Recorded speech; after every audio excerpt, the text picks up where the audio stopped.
Olá, amados, mais uma vez o Richelli, canal Sem Fermento. A paz de Arruxo.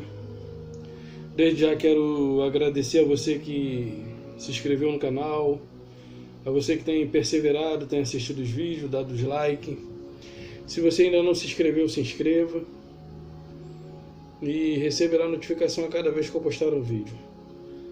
E também quero agradecer a você que tem se esforçado para fazer com que outras pessoas também tenham acesso às mensagens aqui trazidas.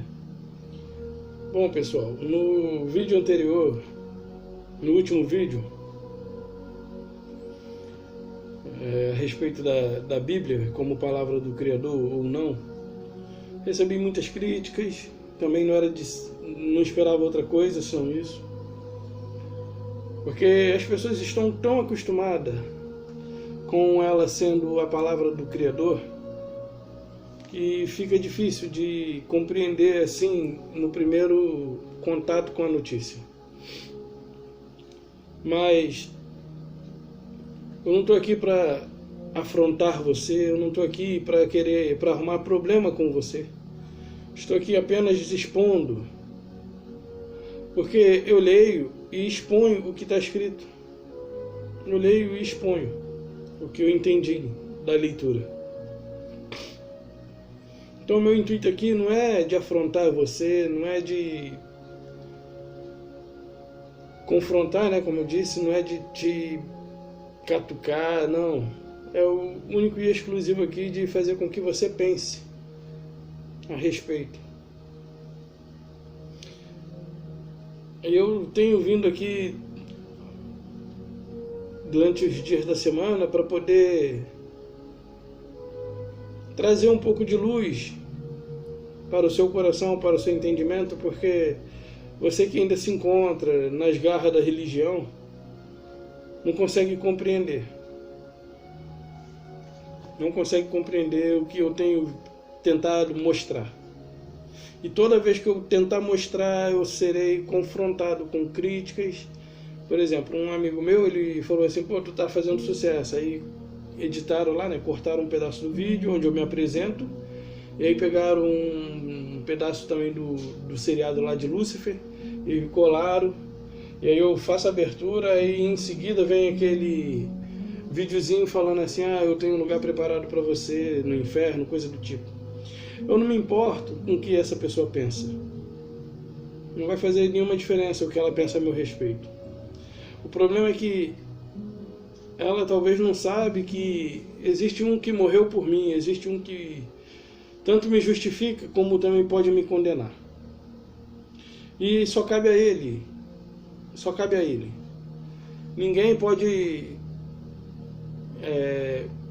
dar a certeza de que tal pessoa se perderá por conta disso ou daquilo. Ok? Porque um só morreu por aquela pessoa. Um só morreu por mim, como um só morreu por essa pessoa que fez esse comentário. Então, assim, não estou aqui com o intuito de afrontar, mas com o intuito de fazer com que você pense. Ok? E aí, no meu WhatsApp, eu recebi de duas pessoas diferentes 2 versos para me ler, porque ele comentou que eu havia esquecido de mencionar esses 2 versos, do qual a Escritura diz que ela mesma é a palavra. Verso esse que um é bastante conhecido, o outro eu já li, porém passei direto. Então, o primeiro verso que eu quero destacar aqui é a respeito do 2 Timóteo 3,16. É bastante conhecido até porque a última instituição da qual eu fiz parte, ela faz muito uso desse texto para sustentar a sua doutrina. E eu, por fazer parte dela, no momento, usava-se muito também. Mas será que é exatamente disso que se trata nesse texto?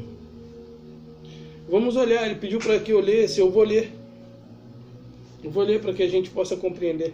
Só que eu não vou ler somente o versículo que ele pediu para que eu lesse. Eu vou ler o 14 e o 15 e também o 16, que é o que ele pediu para ler. Diz assim: inspiração, valor e utilidade das Escrituras. Aqui botaram essa epígrafe, tá? Mas a gente vai ver que não tem nada a ver aqui com o texto, com o contexto do texto. Tu, porém, permanece naquilo que aprendeste, desde que foste inteirado, sabendo de quem o aprendeste, e que desde a infância sabes as sagradas letras, que podem tornar-te sábio para a salvação pela fé em Yahushua ungido, ou Cristo Jesus. Você vai encontrar aqui. Ele disse para mim que isso aqui está defendendo a própria Bíblia, né? Vamos ver o 16, que é o que ele queria que lisse. Toda a Escritura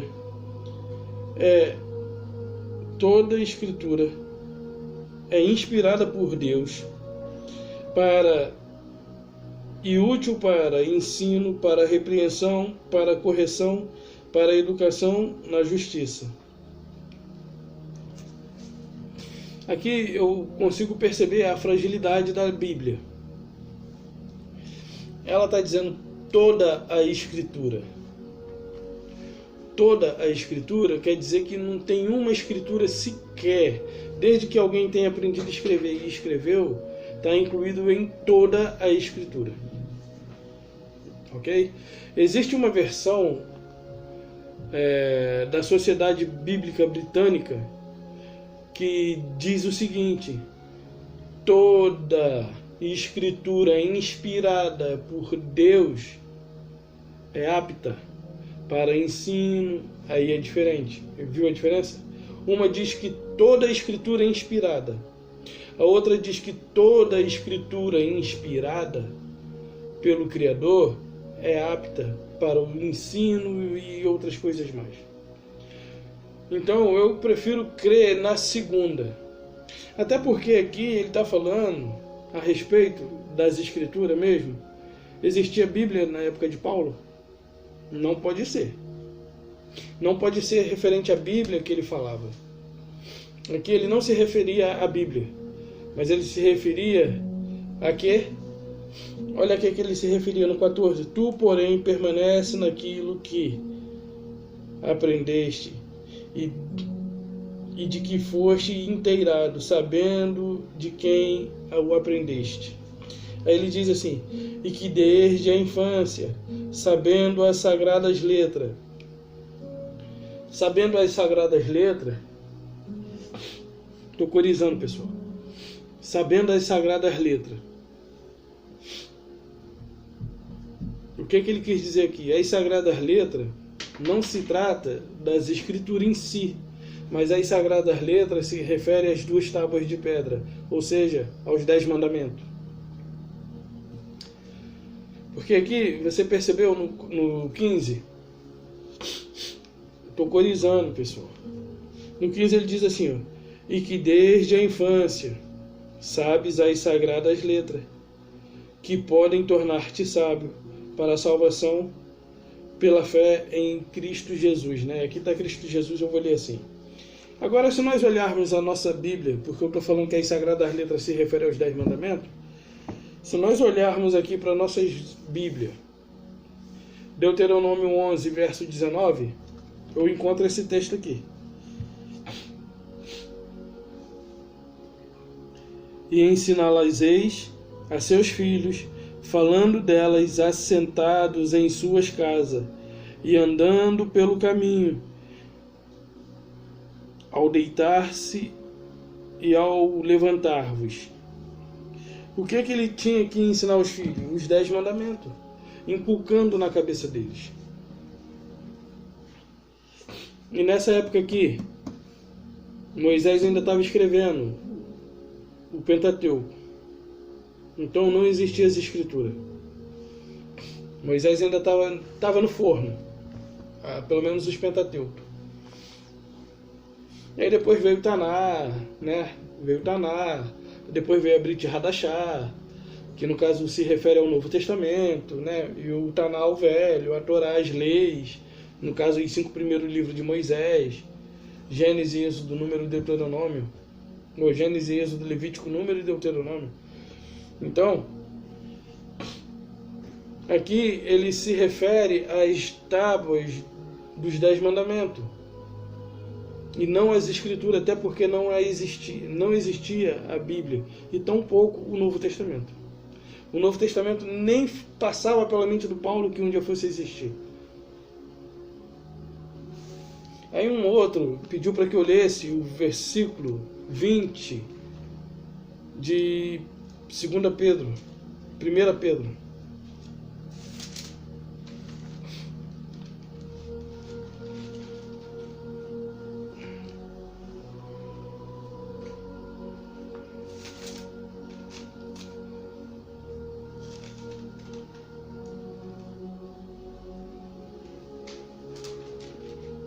Deixa eu ver se é 1 Pedro.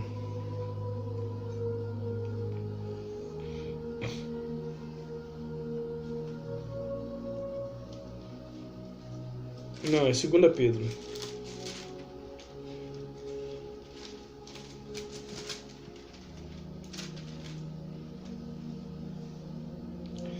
Aí ele pediu para ler o 20, mas eu vou ler assim, o 19 ao 21. Diz assim: Temos assim, tanto mais confirmada a palavra profética, e fazeis bem em atendê-la, como a uma candeia que brilha em lugares tenebrosos, até que o dia clareie e a estrela da alva nasce em vosso coração. Aí ele me pediu para ler esse texto que vem agora. Sendo primeiramente isto, que nenhuma profecia da Escritura provém de particularidade humana,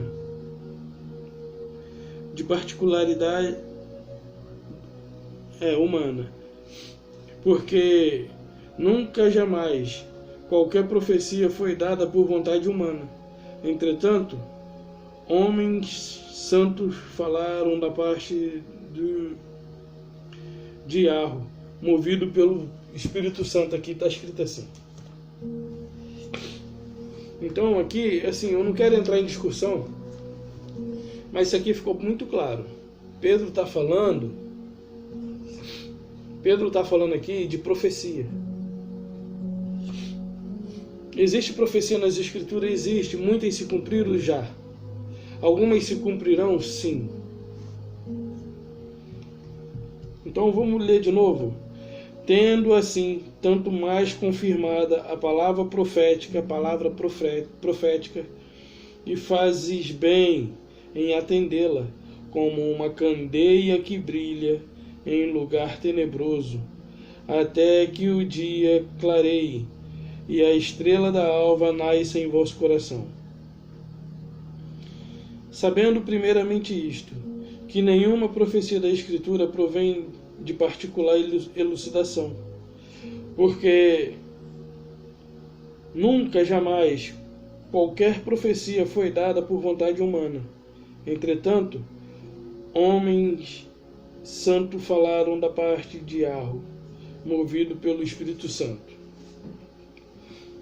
Pedro aqui está falando a respeito das profecias.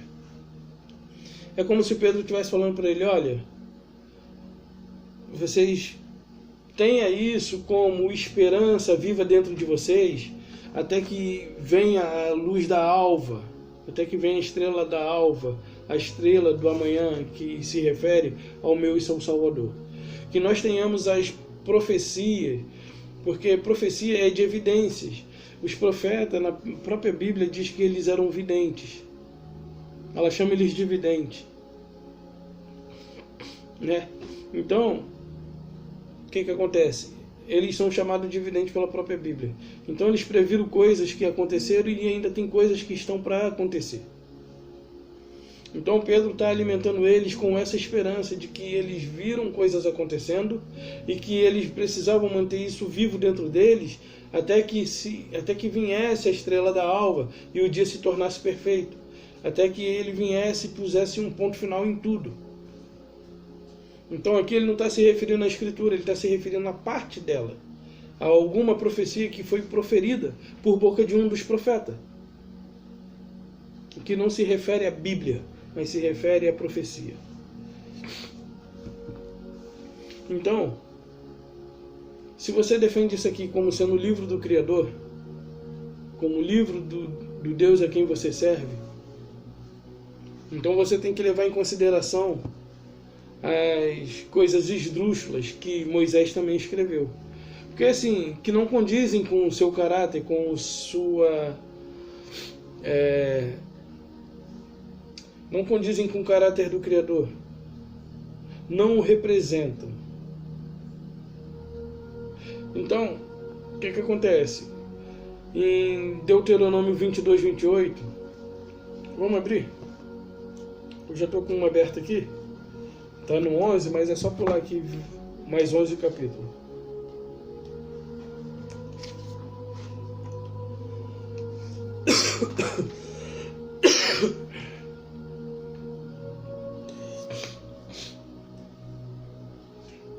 Que diz assim: o homem que achar uma moça virgem, não recém-casada, e pegando nela, deitar-se com ela, e forem apanhados, o homem que se deitou com a moça dará ao pai dela 50 siclos de prata, e uma vez que humilhou, ela ficará sendo sua mulher. Não poderá repudiar por todos os seus dias. Não levantará a cobertura de seu pai. Aqui já é uma outra coisa, né? Aqui já está falando de... o homem não pode casar com a mulher de seu pai. É outra coisa. Então, assim, a mulher ela foi violentada. Uma virgem foi violentada. E aí, isso aqui não faz parte dos atributos dados ao meu Criador, nem ao seu. Não faz parte da sua característica, não faz parte dos atributos dele. A essência dele não defenderia uma coisa dessa, nem criaria isso. Então, aqui a mulher era uma virgem, ela foi violentada. E aí, porventura, alguém os viu e os apanhou em flagrante. E o expôs. Esse homem que se deitou com essa mulher, a violentando, ele tem que pagar 50 ciclos de prata ao pai dela e tornar ela sua esposa, sua mulher, e jamais se separar dela. Ok? Então, você que é moça, mulher ou minha irmã, você se casaria com uma pessoa que tivesse lhe abusado sexualmente, que tivesse lhe estuprado, que tivesse usado de você à força, abusado de você à força? Você se casaria com essa pessoa de bom grado? Você se casaria com ela? Não. Eu te entendo. E creio que o Criador também te entenda. Mas eu digo para você, você está em pecado. Porque a palavra de Deus, a quem você diz ser a palavra de Deus, diz que era assim que acontecia. Não era assim que acontecia? E ele não podia se separar dela.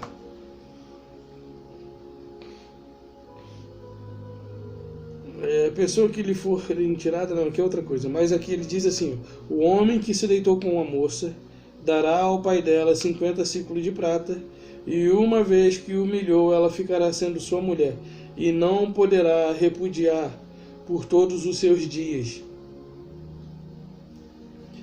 Então ela teria que conviver com esse homem. E se porventura ela se recusasse, ou não, melhor, se porventura ela tivesse levado isso adiante, ou alguém tivesse levado isso adiante, e não encontrasse delito do abuso que ela havia sofrido nela, ela seria colocada para fora do arraial e apedrejada por moradores da sua cidade até a morte.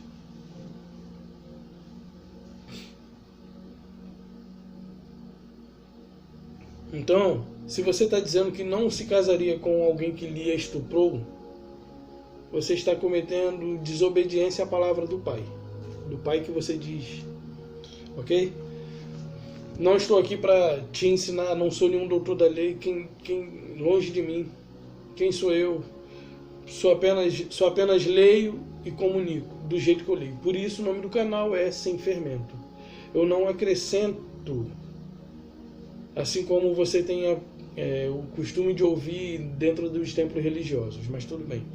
Aí você diz que isso aqui é palavra de Deus. Em Levítico, eu não vou nem abrir aqui, vou até fechar a Bíblia. Em Levítico 20, versículo 6, fala da necromancia, dos adivinhos, essas coisas todas, dos que falam com mortos, né? Fala que os adivinhos, eles deveriam ser apedrejados até a morte.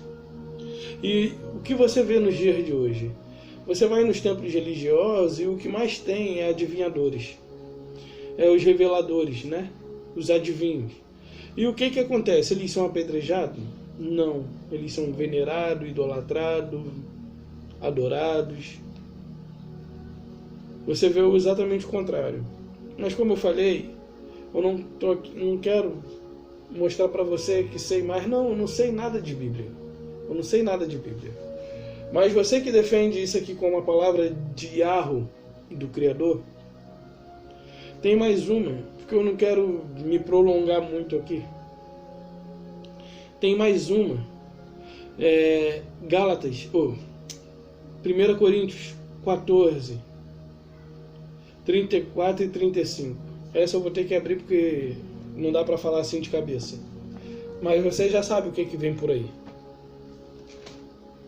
Se você diz que isso aqui é a palavra do Criador e aquele que se encontra lá naquele palanque com o microfone na mão diz que isso aqui é a palavra do Criador, você já viu ele desobedecendo quantas vezes? Porque ele está em desobediência.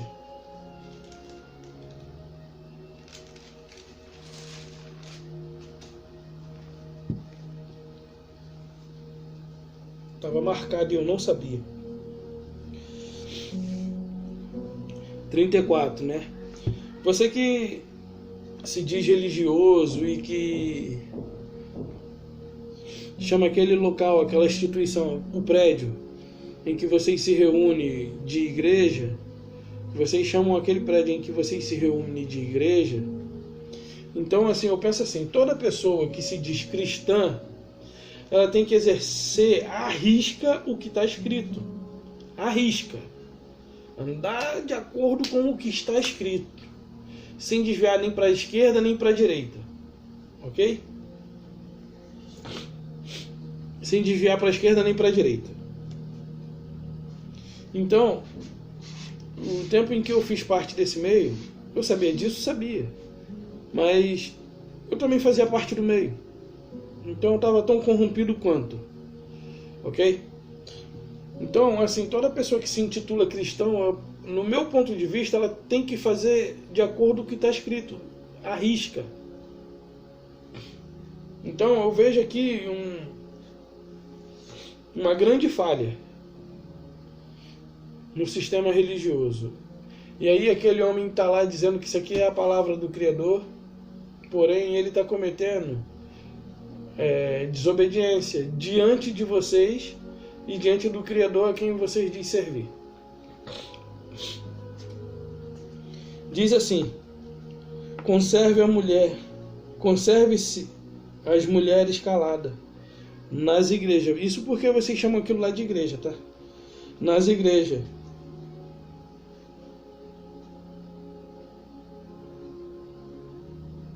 Nas igrejas. Porque não lhe é permitido falar, mas estejam submissas, como também a lei o determina. Se porém querem aprender alguma coisa,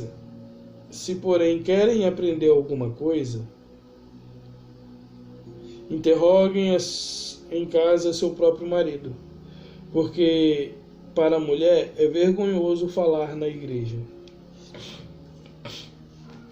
Isso aqui, eu vejo assim que é um texto forçado, sim, mas você diz que isso aqui é a palavra de Deus.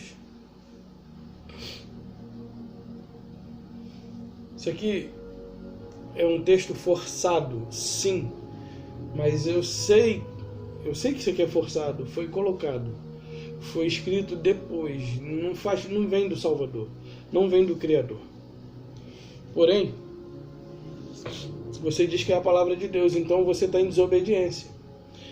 Quantas vezes eu, participando ali, tem mulher que canta, tem mulher que prega, tem mulher que ensina, tem mulher que dirige, tem mulher pastora, tem mulher bispa, tem mulher exercendo função da qual é proibida.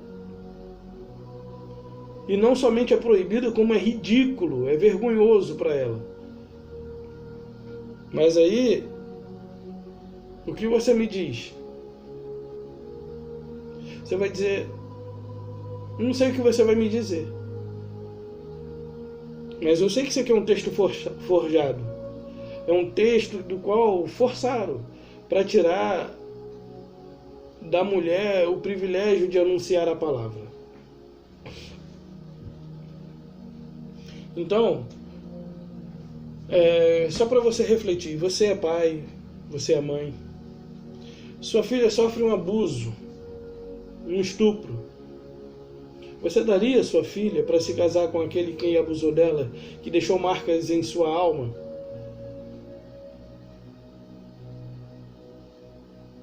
Não, né? Mas aí você está em desobediência com relação à palavra de Deus. Sabe o que diz lá Tiago? Aquele que tropeça numa só lei, num só ponto, é culpado de toda. Ok? Então, para completar, é porque isso aqui faz parte de um outro vídeo que eu quero trazer. O Salvador, ele deixou algumas coisas como referência para mim e para você, com relação à palavra. Ele disse assim, eu sou a videira, e vós os ramos. Todo aquele que está em mim e dá fruto, o Pai limpa para que ele dê mais fruto. Porém, aquele que está nele e não dá fruto, o Pai corta e lança no fogo. Ok? Tudo é nele, por meio dele e para ele. Nele, por meio dele e para ele.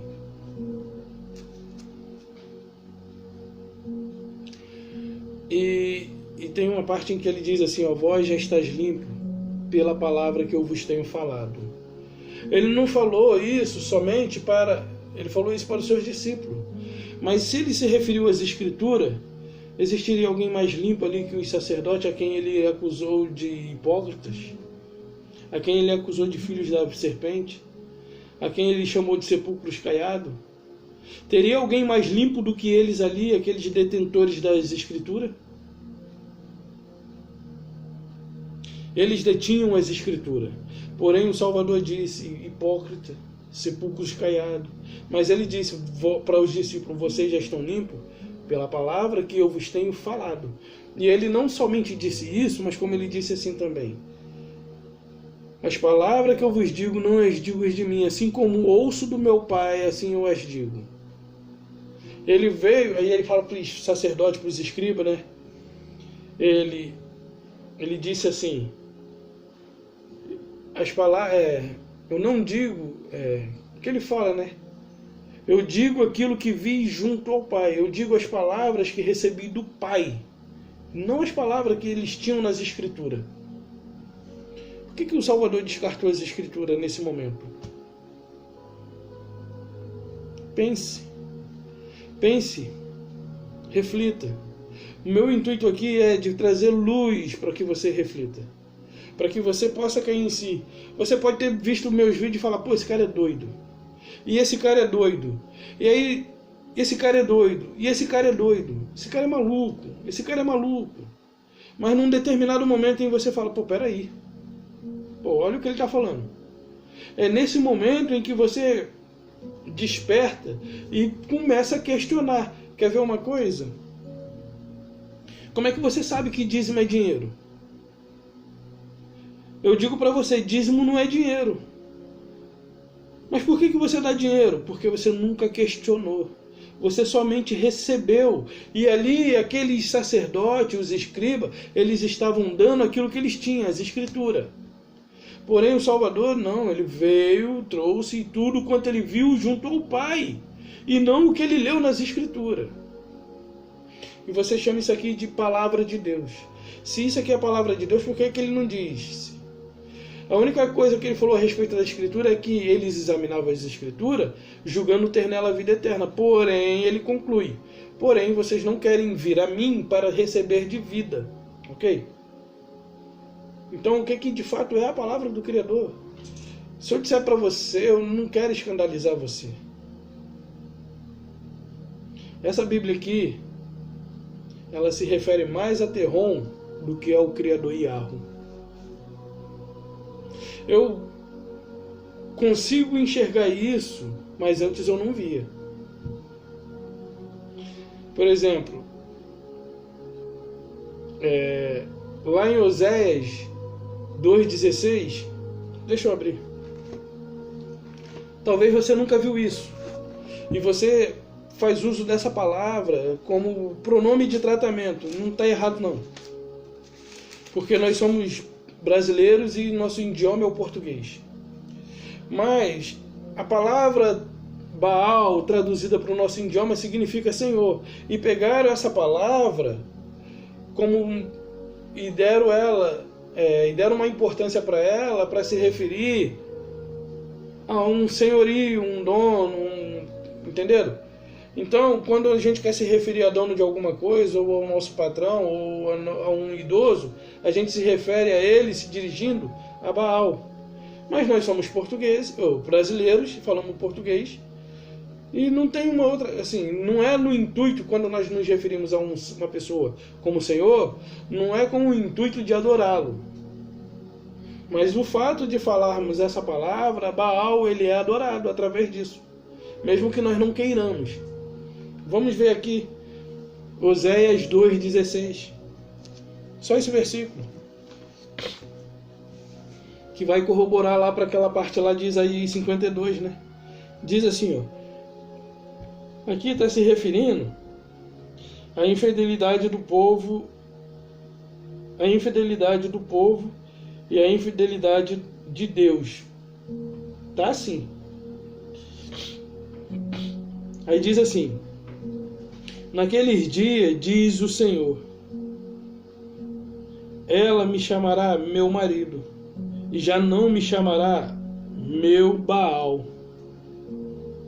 Da sua boca tirarei os nomes dos Baalins, e não mais se lembrará desses nomes. Ok? Agora eu vou pegar aqui o rodapézinho da Bíblia, aqui, a explicação do autor aqui. Meu Baal, em hebraico, quer dizer Senhor, dono e marido. Tinha havido tanta adoração aos Baalins que agora Deus nem queria que existisse a palavra Baal. No Baal, no sentido inocente de marido, que doravante passaria a ser designado pela palavra homem, ish, homem, marido. Então, essas palavras que colocaram como um pronome de tratamento para um ser superior a nós, ela faz menção ao Baal. E aqui o Criador está falando, olha, naqueles dias, ele está fazendo uma promessa. Para aqueles dias, que dias são esses? Quando ele vier e estabelecer o seu reino, ali ele fará um acordo com os animais, e não mais se fará dano nenhum no seu santo monte, no seu monte sagrado. Entenderam? Então, você chama isso aqui de palavra de Deus. E aí, essa palavra de Deus, que você diz que ele não habita em templo feito por mão, e você está em desobediência. Atos 7,48. Que ele não habita em templo feito por mãos. Então, por que eu vou lá? Eu estou em desobediência, né? Se eu faço uma coisa que ela diz que não é para fazer, se ele não está lá dentro, quem eu estou indo buscar? Para eu pensar, para você pensar. Bom, se eu digo que eu vou à igreja quando eu sou a igreja, e adentro pelas portas de uma instituição religiosa, eu tenho que ter em mente de que eu não o encontrarei lá. Eu tenho que ter isso em mente, de que eu não o encontrarei lá. Porque ele mesmo diz que ele não habita em templo feito por mão de homens. E aquilo lá é feito por mão de quem? E aí ele continua, ele diz assim: eu sou o cabeça da igreja. De que igreja ele está se referindo? Na teoria, só existe uma. Mas na prática se vê duas. Na prática se vê duas. Na teoria só existe uma. Eu até mencionei com meu amigo que o próximo vídeo seria a respeito da comunhão. Eu espero que nós possamos ter uma compreensão exata do que de fato é comunhão, mas isso é um tema para o próximo vídeo. Se não for no próximo recente agora, o próximo de fato, vai ser num breve futuro, ou num futuro breve. Então é palavra dele. E por que há muita discordância? Por que há muita desobediência? E para fechar, a mulher deveria ficar calada? Deveria, né? Não é a palavra de Deus? Você não diz que é a palavra de Deus? Então por que vocês têm cantado, têm orado? Então, por quê? Por quê? Porque vocês estão em desobediência à palavra de Deus? É a palavra de Deus para você, não é? Você está em desobediência, concorda? Mas aí, a palavra de Deus também diz assim: buscai primeiro o meu reino e a sua justiça. Buscai primeiro o reino de Yahweh e a sua justiça, e as demais coisas serão acrescentadas. Você vê isso acontecer na religião? Não, quando você adentra em uma porta institucional, instituição religiosa, o que você vê lá é um incentivo de pessoas a buscarem, estabilidade financeira. Elas não sabem que esse mundo aqui pertence ao maligno. Elas não sabem que elas não são dessa pátria. O Salvador disse: o meu reino não é deste mundo. Então, aqueles que estão buscando a estabilidade financeira, eles estão se preparando para um mundo do qual não pertence o reino do Salvador. Ok? Mais uma vez em desobediência. Você vai viver sua vida naturalmente, você vai trabalhar, você vai... Agora, o que você não pode é colocar isso como um objetivo para esse ano ou para o ano que vem. O meu objetivo esse ano é isso, isso, isso e isso. O seu objetivo todos os anos e todos os dias deve ser fazer com que outras pessoas cheguem ao pleno conhecimento da palavra que o Salvador trouxe para que eu e você pudéssemos fazer uso dela para nos limpar e também para nos libertar e também para pôr outros em liberdade. E aí eu digo para você: quem tentará acusação contra os eleitos de Yahweh? É ele quem os justifica, né? Quem nos separará do seu amor? Fome, isso ou aquilo? Se você está no amor dele, quem te separará? Qual o seu maior desejo? Buscar as coisas ou estar no amor dele? Paulo fala isso, mas fala isso para aqueles que de fato querem andar no amor de Yahweh. Então tem muitas outras coisas. Se você diz que isso aqui é a palavra de Deus, tem muitas coisas que bate de frente, que contrasta você, que confronta. Então faça a você mesmo uma pergunta: é a palavra dele? Eu tenho obedecido? Eu sei que não é a palavra dele. Contém, sim. Contém a palavra dele, em partes. Palavras que foram proferidas pela boca do Criador e do Salvador e foram registradas e estão aqui dentro. Só assim, porque o que acontece? O Salvador, o Criador, ele havia por boca dos seus profetas, Daniel, que mudaria os tempos e as leis. E Paulo vem em Romanos 1:20 dizendo que amariam mais as mentiras, transformariam as verdades dele em mentira e amariam mais a criatura do que o Criador. E aí, isso aqui é a palavra dele. Mas você vai contra muitas coisas do qual era para você estar fazendo, colocando em prática. Era para estar colocando em prática. Assim como eu também.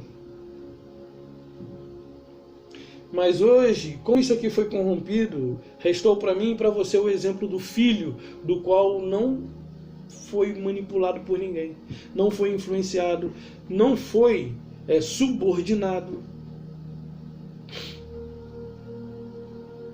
O inimigo tentou subordiná-lo na tentação. Tudo te darei se prostrado me adorares. Então eu deixo para você refletir. Você tem obedecido à palavra de Deus? Estou falando Deus, mas você sabe que o nome do verdadeiro Criador é Yahweh.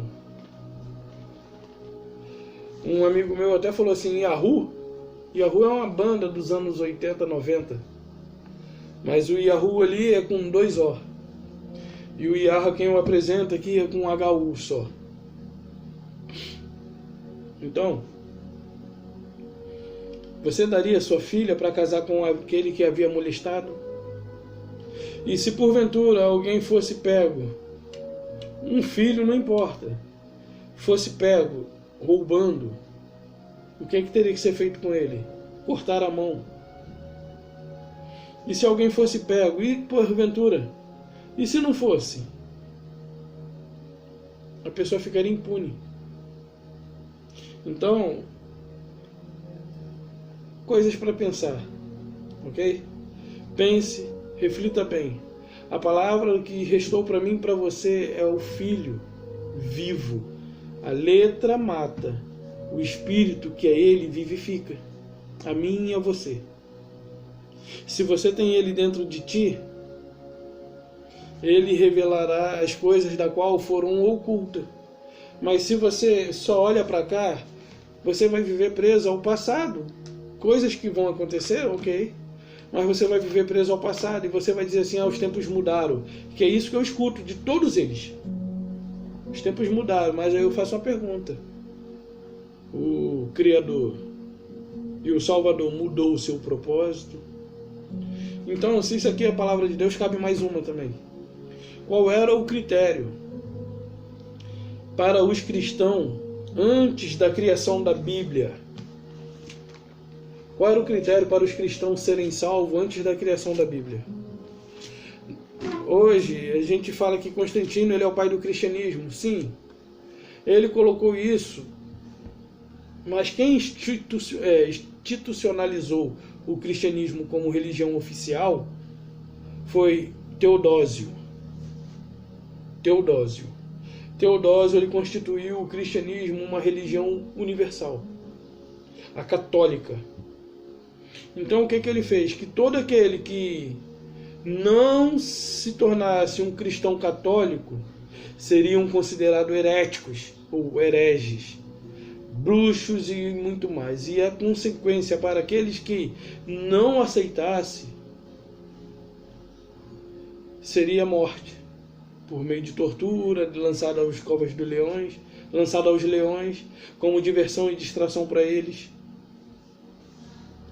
Então assim, qual era o critério que eles utilizavam antes de haver escritura? Porque, como eu disse, eles não tinham escritura. E o que Paulo escreveu e o que Pedro também escreveu ajudaram a constituir, a compor o Novo Testamento em que eu e você temos. Ali não se refere nem à Bíblia, porque não tinha, e Pedro não fala da Bíblia como uma escritura. Ali ele fala das profecias que foram colocadas nas escrituras do Antigo Testamento, porque não tinha Novo. Ok? Então, que você reflita, que você possa tirar proveito desse vídeo, e se você não entendeu, assista de novo. Por mais que você me chame de herético, de endemoniado, não importa o título que você me dê, minha consciência ela está limpa. Porque um só é que morreu por mim e que me justifica. E ele deseja também justificar você. Basta você querer. Decida-se ao lado de Yahushua. Entregue a sua vida. Porque as denominações pregam uma coisa da qual as pessoas não estão atentas. Porque ele diz assim, todo aquele que crê será salvo, mas todo aquele que não crê já está condenado. E aí tem pessoas pregando o juízo após a morte. Mas tudo bem. A Bíblia mesmo ela é polêmica, não é um livro tão simples de ser entendido, porém aqui eu leio e o que eu entendo eu exponho. Por isso, eu repito, sem fermento. Ok? Mas essa é a mensagem que eu deixo para você. Desejo a paz de Yahushua e um beijo no coração. Até a próxima. Não deixe de dar like e compartilhe. Faça com que outras pessoas se inscrevam no canal, para que esse canal atinja um número maior de pessoas com as mensagens aqui abordadas. Um beijo no coração de vocês e a paz de Yahushua. Até a próxima.